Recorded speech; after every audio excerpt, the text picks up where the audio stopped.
चलिए दोस्तों, चलते हैं एक नई कहानी की सफर की ओर। मेरा मायका फिर भी तेरी हुकूमत, यह है कहानी का टाइटल। कहानी बहुत ही अच्छी है, इसके लिए आप मेरे चैनल को सब्सक्राइब कीजिए। शुरू करते हैं कहानी का पहला भाग। क्या कहता है? देखो, मैं सच कह रही हूँ, तुम मेरी बात पर भरोसा क्यों नहीं करते? रिया दीदी और रितेश जीजाजी के बीच कुछ भी ठीक नहीं है। रिया दीदी रोज उस इंसान का टॉर्चर सहती है, किसी को कुछ नहीं कहती क्योंकि कोई उनकी बात पर भरोसा नहीं करता। मैंने खुद रितेश जीजाजी को रिया दीदी को परेशान करते देखा है। देखो नेहा, तुम्हें कोई गलतफहमी हुई है। देखो, दोनों खुश तो हैं। कितना अच्छे से रितेश जी रिया का ध्यान रखते हैं और घर वालों का भी कितना मान सम्मान करते हैं। इसलिए तो उन्होंने घर वालों को अपनी बातों के जाल में उलझा रखा है। इतने बड़े बिजनेसमैन का बेटा होकर भी वो यहाँ क्यों रहते हैं? अक्सर पापा उनकी हर जायज और नाजायज सारी ख्वाहिशें पूरी करते हैं। सब लोग उन्हें सर आंखों पर रखते हैं और रिया दीदी अगर कुछ बोल भी देती हैं तो उनकी बात पर सब नजरअंदाज कर देते हैं। कितनी बार उन्हें अकेले में मैंने रोते हुए देखा है। मेरे जाते ही बहाना बना देती थी। वो अपनी तकलीफ किसी को नहीं दिखाना चाहती। ऐसे में अगर हम उनकी परवाह नहीं करेंगे तो कौन करेगा?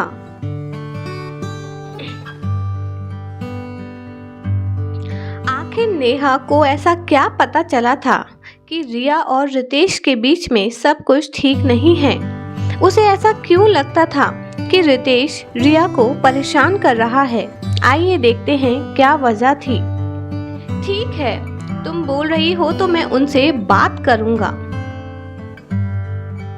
नहीं, बात करने से कुछ नहीं होगा। वो एक पल में झुठला देंगे। तुम्हें उन्हें रंगे हाथ पकड़ना होगा। अगले दिन जब रिया नहा कर आई तो रितेश कमरे में ही था। उसे देखकर वो उसके करीब आ गया। रिया घबरा गई, फिर धीरे से उसके बालों को हाथ फेरा और जोर से खींचता हुआ बेड पर पटक दिया। डर के मारे वो चीख भी नहीं पाई। चिल्लाना क्यों रुक गई। ये तो तेरा ही घर है, पर कोई तुझ पर विश्वास नहीं करेगा। करेगा भी क्यों? सबकी नजरों में मेरा विश्वास छाया है। आखिर इस घर की इकलौती बेटे का दामाद हूँ। मेरी खातिरदारी नहीं होगी तो किसकी होगी? रिया सब कुछ भी सुनकर भी चुप थी। तभी नीचे से चिल्लाने की आवाज आई। माँ पूजा के लिए सबको बुला रही थी। सब पूजा में बैठ गए थे। रितेश भी आ गया था। नीचे जब आया तो सबने पूछा कि रिया कहाँ है, तो बोला कि तैयार हो रही है। इस पर दीदी बोली कि इस लड़की को किसी समय की कोई फिक्र नहीं है। जब मायके में ये हाल है तो ससुराल में क्या खाक कुछ करती होगी। यह सुनकर नेहा की आंखों में गुस्सा उतर आया।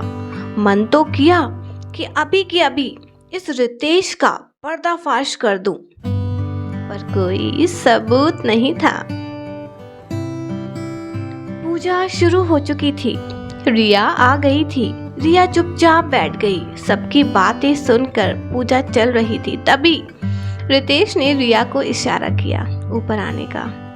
उसका मन नहीं था, पर वो मना नहीं कर पाई। रितेश उठकर चला गया। पीछे पीछे मजबूरी में रिया भी चली गई। क्या हुआ जब रिया रितेश के पीछे पीछे गई? क्या उन्हें नेहा ने रंगे हाथों पकड़ा? क्या कुछ ऐसा सबूत मिला जिसकी वजह से रिया और रितेश का पर्दाफाश हो सके?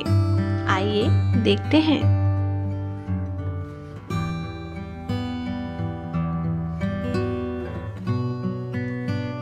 नेहा को कुछ अच्छा नहीं लग रहा था। नेहा को एक तरकीब सूझी। उसने घर में रखे स्पीकर को रिया के कमरे के बाहर टेबल पर रख दिया और उसका माइक छुपकर खुद ले आई। घर में लाउड स्पीकर पर पूजा चालू थी। सबकी आंखें बंद थी। सब लोग पूजा में मग्न थे। तभी नेहा ने वो स्पीकर मेन घर में लगे लाउड स्पीकर से जोड़ दिया। थोड़ी ही देर में पंडित जी की आवाज बंद हो गई। सभी लोगों ने आंखें खोली। तभी तेज रोने की आवाज आई। तो आवाज रिया की थी और दूसरी आवाज रितेश की थी। वो रिया को बेल्ट ही बेल्ट से मार रहा था। यह भी बोल रहा था कि तेरे घर वालों में इतनी हिम्मत नहीं है कि वो मेरा कुछ बिगाड़ सके। सबके सब सुनकर खड़े हो गए। सब लोग रिया के कमरे में गए। वहां का नजारा देखकर शॉक्ड रह गए। रिया के शरीर पर बेल्ट से खून निकल आया था। होठों से खून बह रहा था। रितेश सबको देखकर शक पका गया। उसके बाद उसे पुलिस के हवाले कर दिया गया, पर सबको बहुत पछतावा हुआ। रिया उनकी इकलौती बेटी थी और वो उसी के दर्द को समझ नहीं पाए। ये सिर्फ विश्वास की कमी के कारण हुआ। जहाँ विश्वास नहीं होता वहाँ इंसान अपने मन की बात कह ही नहीं पाता। तो दोस्तों, यह थी रिया और रितेश की कहानी। और न जाने हमारे देश में रिया और रितेश ऐसे ही जिंदगी बिता रहे होंगे। तो हर किसी पर विश्वास करना चाहिए ताकि वो समय आने पर आपसे मदद की उम्मीद मांग सके। ऐसी ही अच्छी कहानियों के लिए आप मेरे चैनल को सब्सक्राइब कीजिए। Thank you so much.